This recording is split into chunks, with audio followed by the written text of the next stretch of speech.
Well, here in Paris, it's cocktail week through next Saturday, with dozens of bars and restaurants in the French capital taking part.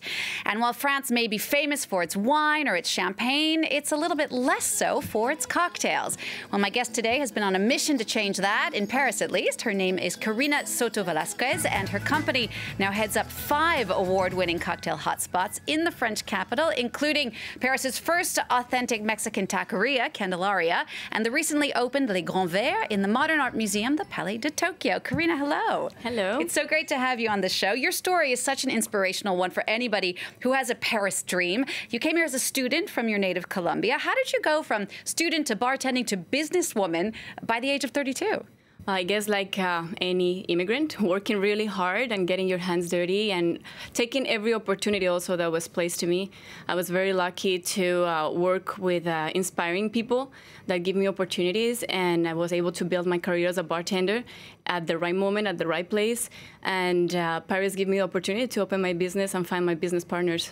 And not just a bartender, you were dubbed one of the best bartenders in the world. Before you came onto the scene, cocktail culture wasn't really a thing in Paris. Why do you think that is? I think cocktails are part of the history of Paris. I mean, Paris has legendary cocktail creations that have been built here since 1920s.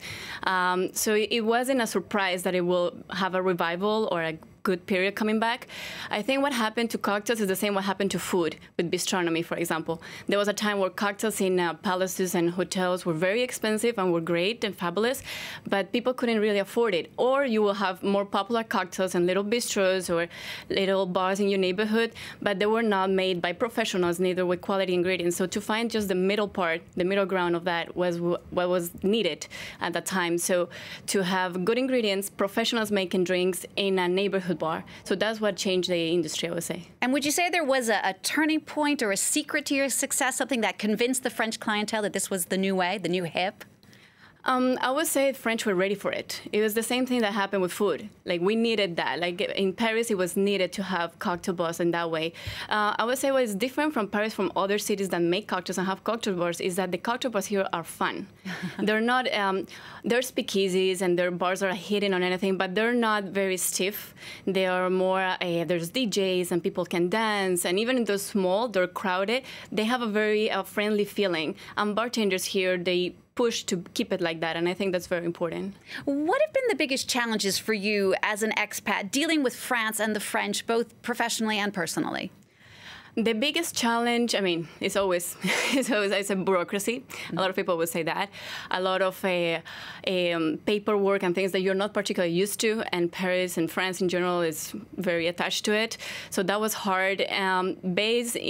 Also a lot of base with our origins. I think my 2 business partners are American, I'm Colombian, and the fact that people take you a little bit from, you don't know much what is going on in Paris, and I'm like, no, we do. We've been living here for a while. So that is I guess, the biggest challenge. You've also made it a big priority with your bars and restaurants to be environmentally friendly. Talk to me about what you do exactly. So since when we opened our first business, we saw that we did a lot of mistakes. Like, we saw that trash was accumulating too fast. Everything was very hard. I mean, at the beginning, you don't really think about those stuff. And more we moved to open other business, more we realized that we could do stuff to make it better.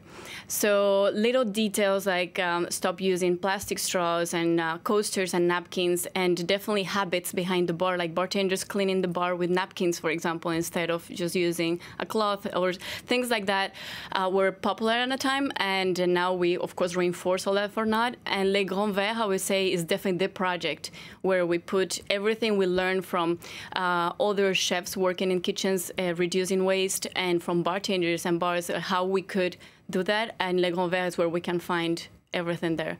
Now, you, as I mentioned before, were once dubbed one of the best bartenders in the world. Give a tip to our viewers. What's a quick, easy cocktail that someone can make at home if they see a shaker and get the shivers like I do? Well, if you want to, Every classic, like the classics are the easiest and the crowd pleasers for sure. When you have a lot of guests at home, instead of grabbing your shaker, I would just do a punch. I think punch and sangrias and pitchers are great. People love them. Just use fresh ingredients. Always do your own house syrups or find your own sugar, like do agave syrups or honey instead of just buying other sweet stuff, and you will have a great result. As I mentioned, this is Paris Cocktail Week through the 27th. What are your bars doing this week in Paris? So now is the crazy week for us. We have been supporting Paris Cocktail Week since the beginning. We love the initiative, and we think it has great results. This year, I think the key event is at Le Grand Verre, where we have 2 guests that are coming on the 25th, and they're doing a guest bartending over there. They are creating a surprising cocktail menu for the night. As I said before, Le Grand Verre is focused on sustainability, so all our alcohol we buy it in big bulks, and the brand that is accompanying us in this process, it's a French gin called Citadel.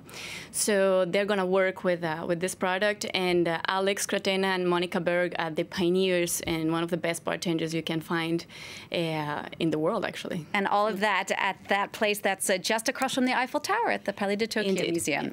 Carina, thank you so much for coming in to speak to us about cocktail culture here in Paris. That was Carina Soto Velasquez. Thank you. Thank you.